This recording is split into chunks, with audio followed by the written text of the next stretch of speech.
KFC down there, have you? No, unfortunately not. Right, we are live and recording now. So this is day 2.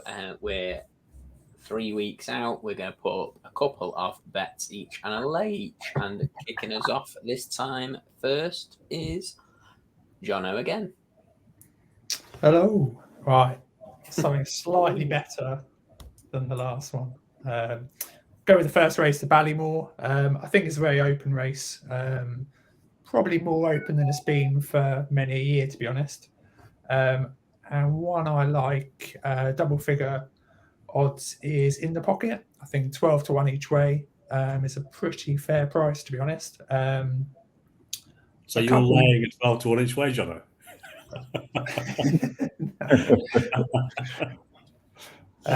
So yeah, I think the form line is good. I like Good Land, obviously won at the Dublin Racing Festival. However, if you went through a line through Absolute Notions, In the Pocket is right there, and actually beat Absolute Notions by further. Also, obviously in that same race, 3 Card Bragg, who came a neck second to In the Pocket. I like that form line. I think 3 Card Bragg should do well. I assume probably the Albert Bartlett, although I think he's entered in handicaps, but I think the Albert Bartlett looks to be the race. In the Pocket ran in the Autumn Dublin Racing Festival Facile Vega race that we've touched on in the last podcast. Came second. Ran an okay race. I don't think 2 miles is his trip. So yeah, I think that's perfectly acceptable for that second place finish.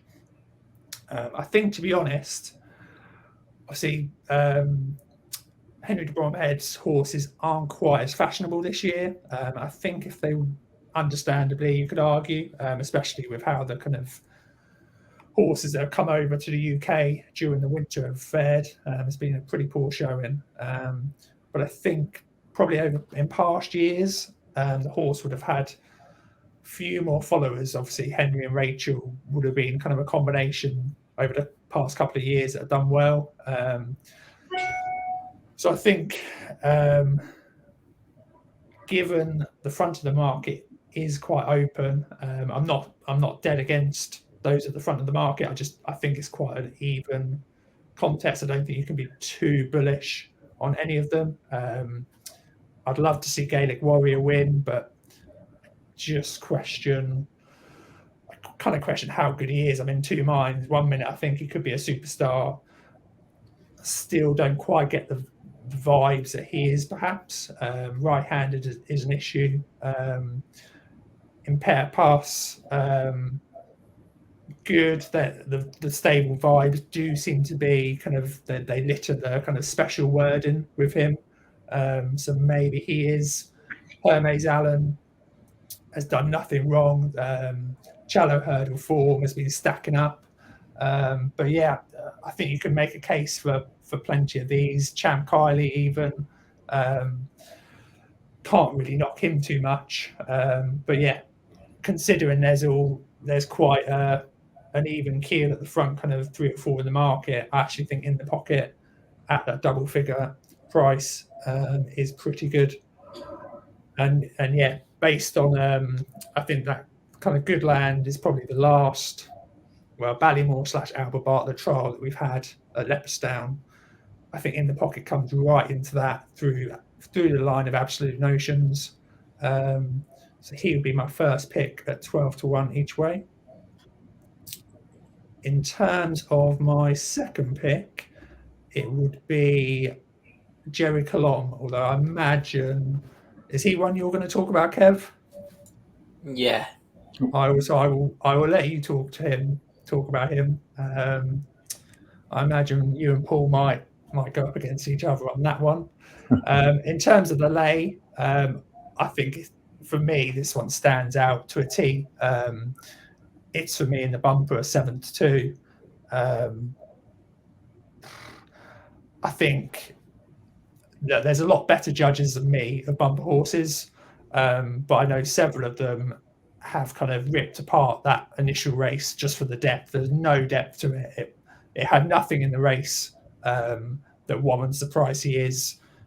He probably has been the most stylish bumper winner. I'd probably say a lot of the bumper winners this season, certainly Willie Mullins, have kind of been stamina laden, have kind of won the race at the very end. It's not been the kind of bumper winners that we've seen over the last 3 or 4 years. And I think this horse is priced up as if he's an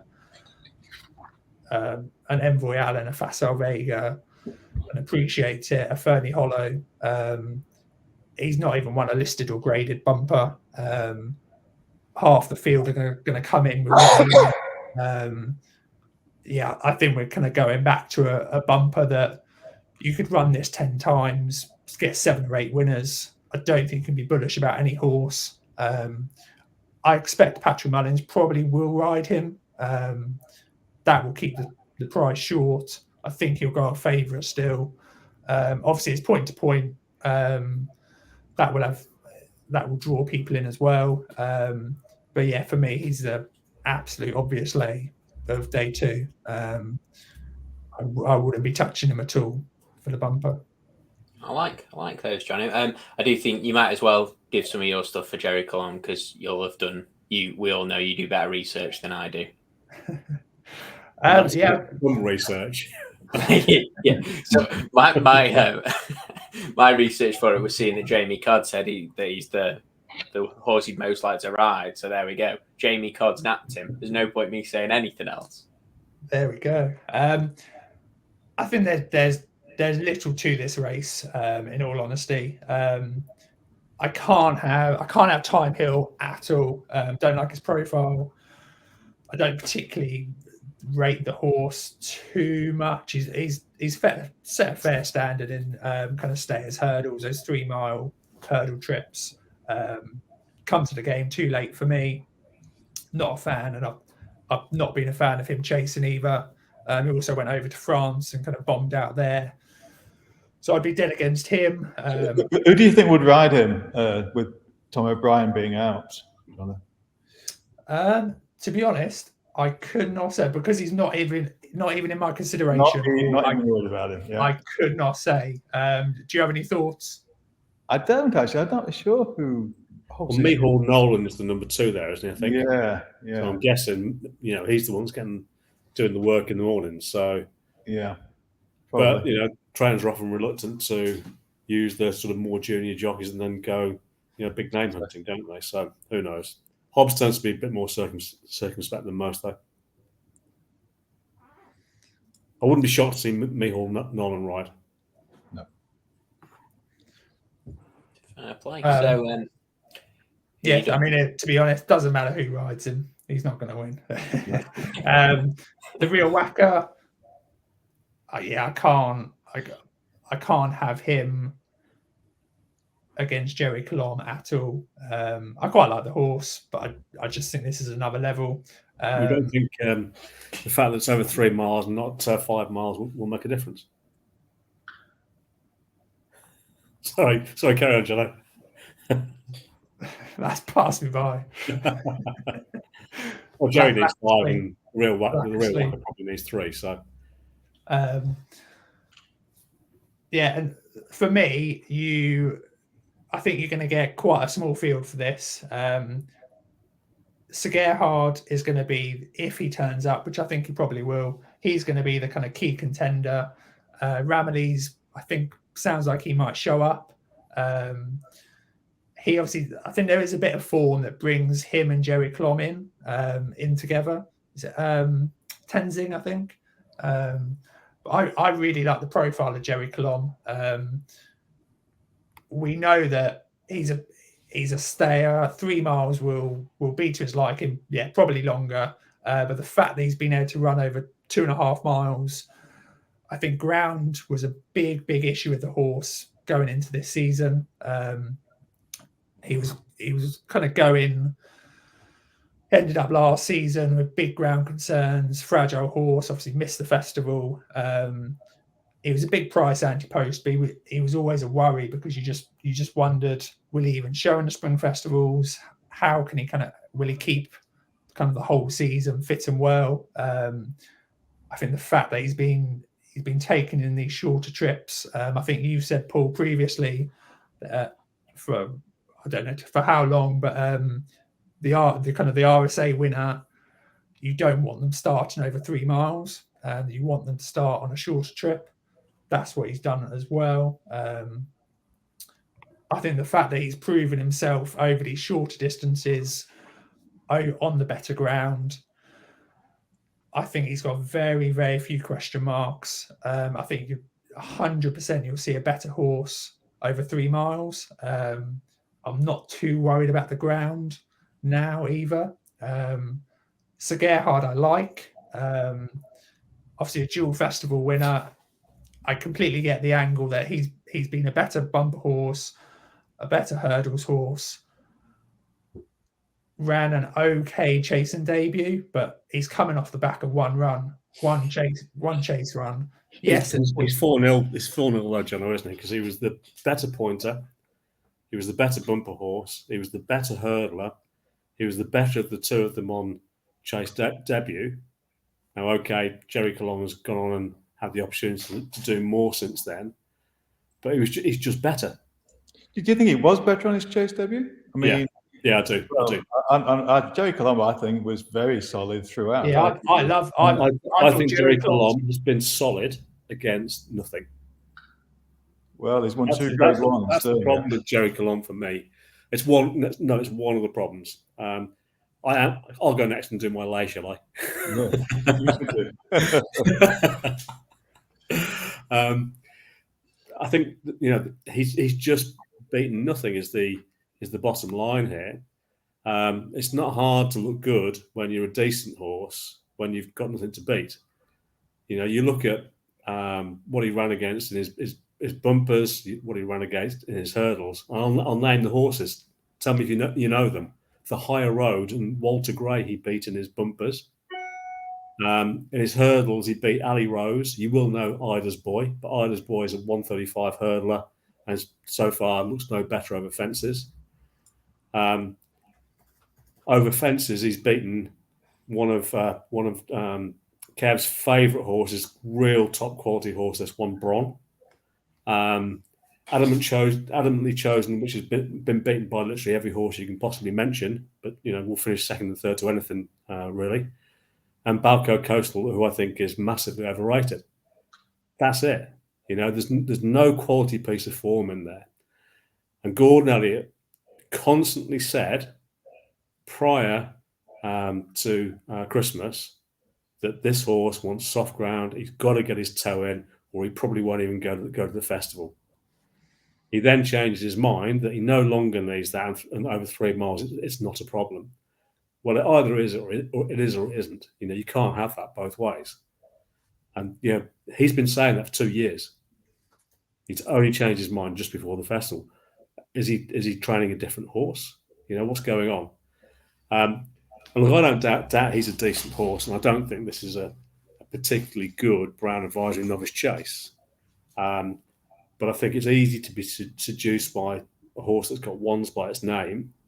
But I think you have to look a little bit deeper than that. And when you look deeper, the balance of his form, feels overrated based on what he's beaten. He's been given a 160 RPR for beating Balco Coastal. Just give me a break, will you? That's just utter nonsense. He did not put up a 160 performance. In my mind, he's put up low 150s at best so far. That doesn't mean that he can't. I fully accept that he can't. The ability may well be in there, but for me, there is just sufficient doubt. And particularly when you've got a horse like Sir Gerhard or Sir Gerhard, however you're supposed to say his name, who just consistently, time and time again, comes up trumps.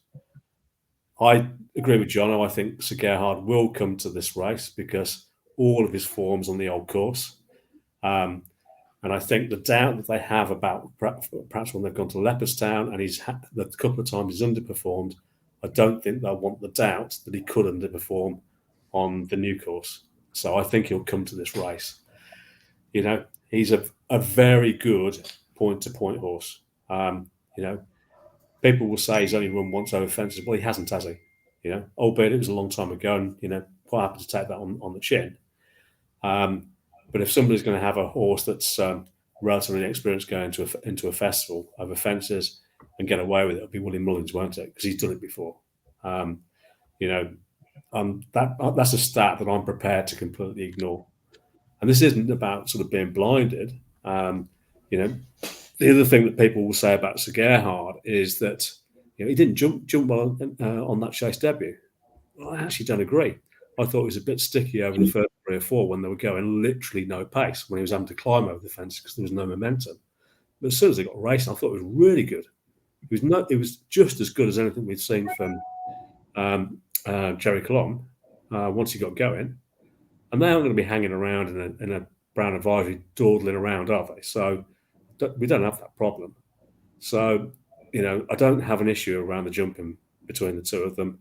I'm prepared to take that at face value and say they'll both run their race. And if they both run the race, then I think Sir Gerhard is just fundamentally the better horse. I'll just jump. I know, obviously, you've got yours to do. I'll just jump in. Like some of the things you've thrown at Gerri Colombe there. It's not like Sir Gerhard when you're going back through it. Like he's beaten Vargy debut. He's been beaten by Mighty Potter. He's beaten 3 Stripe Life and Highland Charge. He's been beaten by Kill Crut. It's not like we're not like if you swapped these names over. I don't think there's a lot between them. I think the beaten part for Sir Gerhard, the 2 races he was beaten in, you know, were both on the same race course, and both times what he says he just doesn't like that. He won't run there again, will he? You know, he's not going to do that again. You know, they're 2 pieces of form that, you know, I'm prepared to throw out.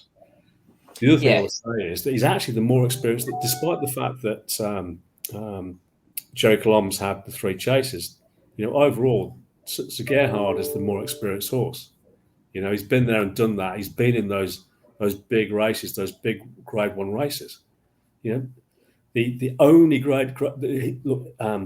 graded races, the 2 graded races that Gerri Colombe's been in was that race against Balco Coastal, and I don't think that form is worth literally anything. No, I agree. And Adamantly Chosen, I think, you know, any one of the first 4, 5, 6 in the market here would be adamantly chosen just as well. So, and I'm not just talking about Sir Gerhard here. Just take any one of the top 4 or 5 in the market. Would you have them 4 lengths or more ahead of adamantly chosen? And I would.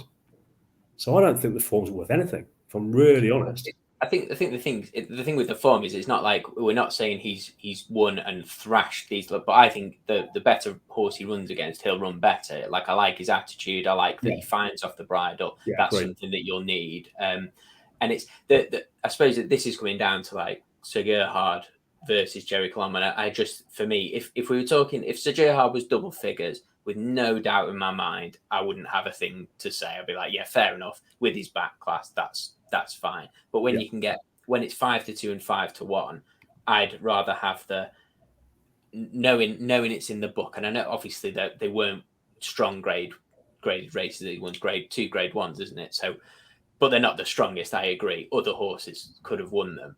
But I just think with Sir Gerhard, we're just taking, it's just so much faith that Mullins will get that right. And to me, Mullins' best chance of winning this race is Gerhard de Main Hill. That's his best staying chaser. And they're putting him in the race he can win. I couldn't disagree with that more. Gerhard de Main Hill would not win this race. Well, exactly. But that's my point. Like, so if Gerhard de Main Hill, he wants a trip and he's going to get a trip. You know, that's why he'll go for the National Hunt Chase. I don't know what would the reason that Gerhard de Main Hill is going for the National Hunt Chase and they're going to split him and Ramillies is because that's the easier race to win. So they've got Patrick that wants a ride. That's his best chance, and he is the one that will get the 3 mile 6. But I still think he's the most likely of doing well in this race. And to me, that just means Mullins isn't someone that I'm fearful of in this race. We've got like James de Burleigh, Sir Gerhard. None of them at the start of the season were the ones that we would have been really thinking about. James de Burleigh's been a bit disappointing. He might bounce back, but I'm just not like Ramillies will just run, and he's just running because Gerhard de Main Hill's a better horse, and whichever way round they won, they'll put the better horse in the race they think they can win, and the other one will fill in. So I'm just not particularly worried about Willie Mullins in this race is all. I agree with part of that, and I think there are horses, and Willie has those every year in the Grade 1 novices, the Grade 1s full stop. Horses get ranked, don't they? And there's a feeling this one's the best, this one's second best, this one's third best, and jockeys will make decisions on that similarly. But how many times have the horse that supposedly also ran's been the one that either win or finish second ahead of all the others that were fancied from elsewhere? Ramillies actually weirdly reminds me a little bit of a little bit of Statler, actually. Horse that I always had down as being a bit slow. I actually do think Ramillies could run a better race than any of us think he will. I think he could be a little bit Statler-esque, shall we say. Well, I've got him at 50, so I hope so. Yeah. But I wouldn't be tipping him up for this. So, I think you're right. Your point you say about, the way Sir Gerhard has been campaigned is true. But it's true because of, he had a minor setback and for no other reason. He wouldn't have had a hurdling campaign if it wasn't for that. And I know that was mooted if they could just couldn't get him ready in time. Well, they could. So he was clearly going chasing. He wasn't going for an Arkle, was he? That was never going to happen. So it was only ever going to be Turners or here. He's a stout enough pedigree. He won his point impressively. He was the horse of that generation that everybody wanted to buy. So, surely he was going to end up being, the staying chaser at some point and possibly aimed at the Gold Cup. They're going to aim at the Gold Cup. They've got to run really in this race this year, haven't they? If they go and Gold Cup in next year. So I don't think it's an accident. I just think they've had to just adjust as they go along because, he had that little setback. The key thing there is, whether he's fully over it. He looked to be. There's been no mention of any further problems. So, assuming Willie gets him in there in the kind of shape that he would typically get him in, then he has to go very close, doesn't he? Really, based on everything we know about him. But I think he's been a hard horse for people to warm to because people have been burnt in terms of where they put the money. They've been burnt because they thought that had to write bets off because they thought he was going to be out for the season or. If he did come back, it was going to be after the festival or, they'd run him in the stayers hurdle or something or whatever the case may be. So people, we as racing fans really latch onto horses just like football fans latch on to the football team. With these kind of horses, some of them, we're fortunate with jumps racing that we follow them season after season. But when they're young and they're novices, we don't have them for very long, do we? And that's the thing. I just think Sir Gerhard has been difficult for people to really latch onto when they've already latched onto another horse. Do you know what I mean? I think he fits that characteristic. And I think if you actually stop and think about him objectively and you look at everything he's done all the way through, I think it's really hard to have him beat in this race. I think if Gerri Colombe wasn't in it, then at 5-1, I'd be like, yeah. But I just think Gerri Colombe is solid. I think he's just the one he's got to beat. So I'll let you move on to your tips. Yeah, I don't think I don't think there's anything particularly wrong with Gerri Colombe's price. I think he's probably a shade too short, and I think at 5-1, unbelievably, Sir Gerhard is not. You can back him each way. I think that's an outstanding price. To be honest, I think you're wrong. I think it's an outstanding price. But anyway, so actually, he's not really my lay. No, we've done all that. He's not actually really my lay. I just had to say that because I knew you guys all like him.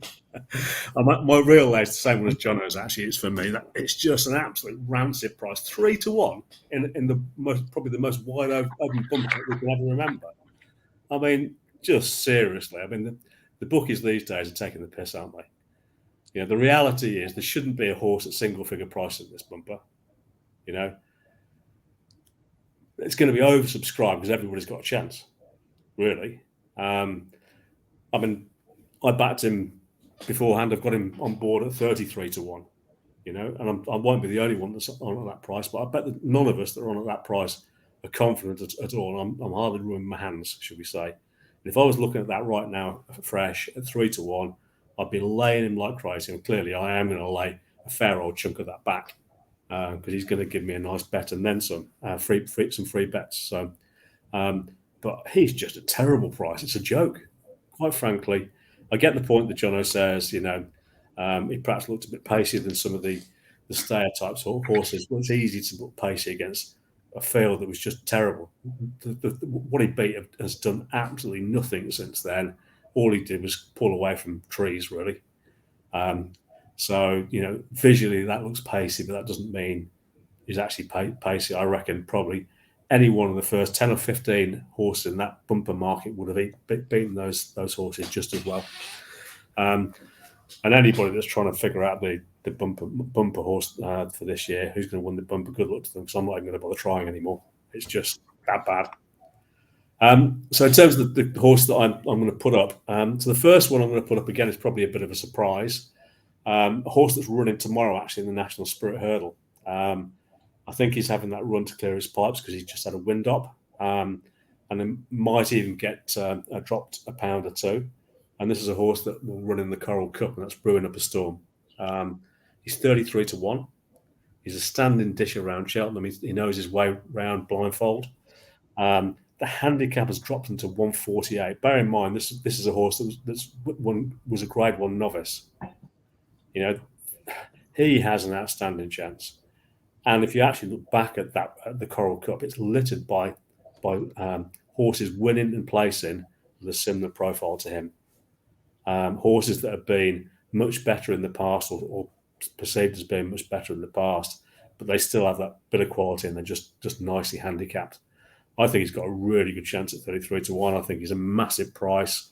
I don't think me saying this on this is going to change his price whatsoever. You can probably still get you may still get something like that price on the day. But I reckon he'll run a big race. So I actually quite like him. The other one is completely up against Jono, and I think Gaelic Warrior at 9-2 is just a ridiculously good price. He's put up singly the two best pieces of form this season, way ahead of anything else. 158 ratings. He's miles clear of anything else. He's not just done it once; he's done it twice. He has a stack of experience now, being a second season hurdler.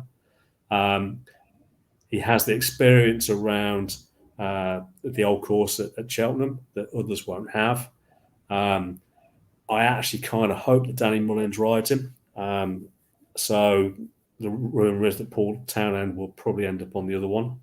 But I hope Danny Mullins riding because I think he's absolutely perfect for him. I'm not too bothered about the right-handed thing. They know that problem's there. They'll have some equipment on that will help him with that. And almost certainly when Willie Mullins will be running 2, 3, possibly 4 more horses, he'll have a horse on his outside helping him. So I think he is an outstanding price. He is 3rd or 4th in the market. I can't believe that, quite frankly. He should be a hot favourite. Are we assuming Mark Walsh isn't riding? Which one would Mark Walsh ride? Gaelic Warrior, wouldn't it? No, it's Rich Ritchie horse. Oh, sorry, I beg your pardon. Of course it is. I'm getting myself confused. I beg your pardon. Yeah. Nice. Okay. Well, okay. So that's a good transition. Let me try and make up for that stupid mistake. On that race, I actually think Eddie Warrior's got a good chance as well. I think my layers in that race, Hermes Allen, I think, given the competitiveness of that race, I think it's way too short of a price. I think, yes, a few horses have come out from the Challow and won, but that was on really false ground to my mind. His win against Music Drive at the course and distance back in, I think, November, that's not, to me, not good enough form. I don't think Paul Nicholls actually thinks he was that good before the start of the season, and somehow now he turns up as favourite in a very competitive Ballymore. So I think Goodland's form, I'd be concerned about him dropping back in trip for this race. He won well at the DRF. I backed him that day, but I think he may struggle over the 2.5 mile. Empire Pass definitely has got a good chance. The one I would like to see here at a sort of good each way price would be Dark Raven. Probably will go for the Supreme, I guess, but I think he would be better suited to come here. He's out of Molinas. I think from a breeding perspective, he would benefit from the step up in trip. So 2.5 in his form. If you look back at his form against Dr. Bravo at Christmas, who's come out and ran a really good race in the Red Mills Hurdle last week. That's good form. So I think 25 to 1 about Dark Raven, if he were to turn up here, would be a really good price. And so non-runner, no bet. In terms of what I think for this, I could talk a lot about Gerri Colombe, and I'm not going to go into that. I do agree, Paul, that the class horse of the race is Sir Gerhard, and I do think his point-to-point win was extremely impressive. I wasn't as impressed about his first run over fences, but he's certainly got the scope to improve. But Gerri Colombe's done nothing wrong, but I'm not going to spend any more time on that race. In terms of the two I would go with, in the Coral Cup, I would probably take you on a little bit, only because I backed Campron last year before the heavens opened. So off 140 last year, he still, I thought, ran a tremendous race to finish fourth. Now he's down to 138, having shown absolutely no form at all this year, but only having had the 2 runs. So Campron, I think, is one to look out for in the Coral Cup. And then the final race, the bumper. I love the bumper anyway, so I'm just going to risk it on that one. The horse I loved going into the Dublin Racing Festival was A Dream to Share. I thought, I was very impressed by his win at Tipperary first time out, but then in a way more impressed by his run at Roscommon when he was given way too much to do and yet still came through and won easily. And I think that taught him a lot. And I think it set him up. And despite having the penalty at the DRF, I think he won that really, really nicely. I wish he hadn't been sold to JP, in all honesty. I'd love to see the smaller owner sort of get the benefit of the excitement and things like that. But I think 6 to 1 is not a good price. But no one likes a smaller owner, Paul. No. Oh, I love them. I love them. I'm the smallest owner on this podcast. Oh, I don't know. At least you got horses who are running, Paul, at this moment. But no, I would love to see him win. And but it is an open race, but I would love to see him win. So he'll be my second selection. Do you know what? Interesting what you say about Dark Raven. I completely agree with you, by the way. I think he should be running in the Ballymore. I think there's another point that I would make, actually. I can't remember ever before this season looking forward to the Ballymore more than the Supreme. And I think this is a really, really good Ballymore, chock full of quality. It's the best Ballymore I remember ever. Yeah, I think that leads me nicely into my lay between this. This will be nice and quick because the 2 that I picked out would have been either the one in the bumper or Hermes Allen. And Hermes Allen, the form stacks up well. Like you can't really knock it. The mare that came out that I forgot the name of that won the Grade 2, and then another one in behind got turned over, rare edition. He was well fancied at some point, so it does stack up pretty well. But then I just think like Good Landing, Parrot Pass, Gaelic Warrior, Champ Kylie, In the Pocket, Dark Raven, would all of those horses beat them? And I think they would. So that is also the one that I would be laying at this point. I don't think there's any chance at all that Hermes Allen actually goes off favourite either. Just one of them will get backed and will be favourite. So a definite lay for me.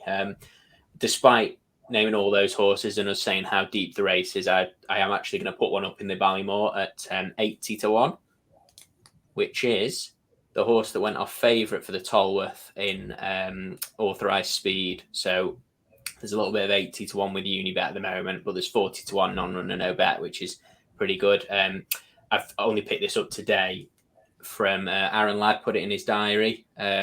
So it's his tip rather than mine. But just more, there was an update from Moore, and he said that is the race that they're aiming at. So I'm willing to go without the non-runner bet. They think the step up and trip will do him good. And it's one of those, I remember at the time before the Tolworth sort of knocking him a little bit. But he did go off favourite for that race. And whenever a horse goes off favourite for a Grade 1 and then is a massive price afterwards, after he made a mistake at the second, a mistake at the third, and he scoped dirty after the race. So I think if you put a line through that, okay, yes, he hasn't done it yet, but we're talking about a horse that's 80 to 1 or 40 to 1 non-runner no bet. And I think that's a massive price in what is, despite it's a very deep race, I think, but with no standout. So one of them where again, it's just at that price I would take it. I love Goodland in pair like all the Gaelic Warrior, that any of them could win and could be a superstar, but I just think that's an absolute massive price. So we will end there, because my other one was Gerri Colombe, who's the my favourite shorty of the week. So I think that'll wrap us up, unless anyone's got anything else for day 2. No, nothing else from me. Good stuff. Well done, Aaron Ladd on the forum. Great tip. Thanks, guys. I like that.